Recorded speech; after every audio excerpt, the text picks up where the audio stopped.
बहुत समय पहले की बात है। एक राज्य में एक राजा रहता था। वह अक्सर वेश बदलकर अपने राज्य के गांव और नगरों के भ्रमण पर निकलता और प्रजा के हालचाल लिया करता था। एक दिन वह हमेशा की तरह वेश बदलकर भ्रमण पर निकला। एक रास्ते पर पहुंचकर उसे विचार आया कि क्यों ना मैं अपने राज्य के लोगों की परीक्षा लूं। आखिर मुझे भी तो पता चले कि मेरे राज्य की प्रजा का चरित्र कैसा है। उसने एक रास्ते के किनारे पड़ा एक बड़ा सा पत्थर रास्ते के बीचों बीच ढकेल दिया।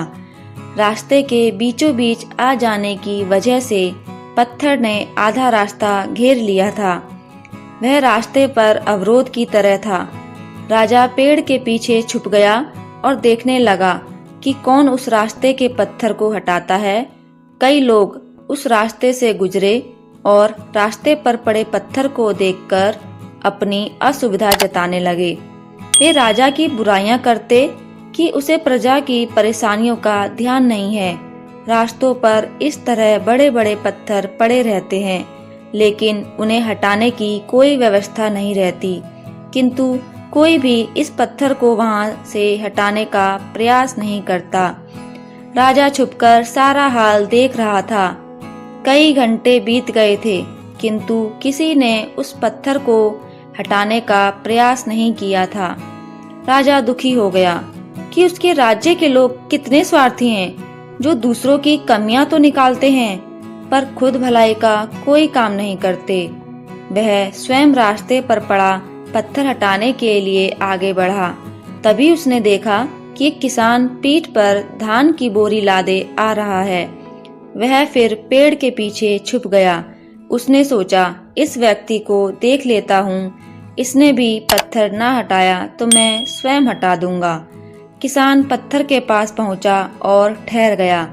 उसने अपने पीठ की भारी बोरी किसी तरह उतारी और एक किनारे रख दी। फिर वह पत्थर के पास गया और उसे हटाने के लिए जोर लगाने लगा। किसी तरह उसने पत्थर रास्ते के किनारे सरका दिया और हाथ झाड़ता हुआ बुदबुदाया। अब इस पत्थर के कारण रास्ते से जाने वाले राहगीरों को कोई परेशानी नहीं होगी।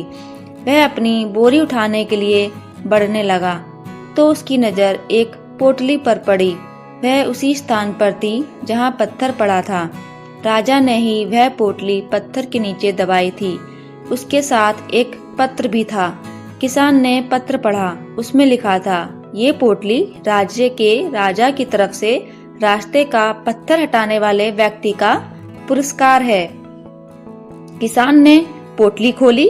उसमें सोने के सिक्के थे। उसने मन ही मन राजा का धन्यवाद किया। फिर सोने के सिक्कों की पोटली कमर में बांधकर और धान की बोरी पीठ पर लादकर अपने घर की ओर चला गया। दोस्तों, इस कहानी से हमें सीख मिलती है कि रास्ते में आने वाली हर बाधाएं उन्नति का अवसर हैं। इसलिए बाधाओं से डरे नहीं, उनका सामना करें और उन्हें हटाकर जीवन में तरक्की के मार्ग पर आगे बढ़ें। आपको कहानी कैसी लगी कमेंट में जरूर बताइएगा और वीडियो को लाइक शेयर करना ना भूलें। साथ ही चैनल को सब्सक्राइब करके बेल आइकन पर क्लिक करके ऑल नोटिफिकेशन ऑन कर लें। आगे आने वाली वीडियो की नोटिफिकेशन सबसे पहले पाने के लिए धन्यवाद।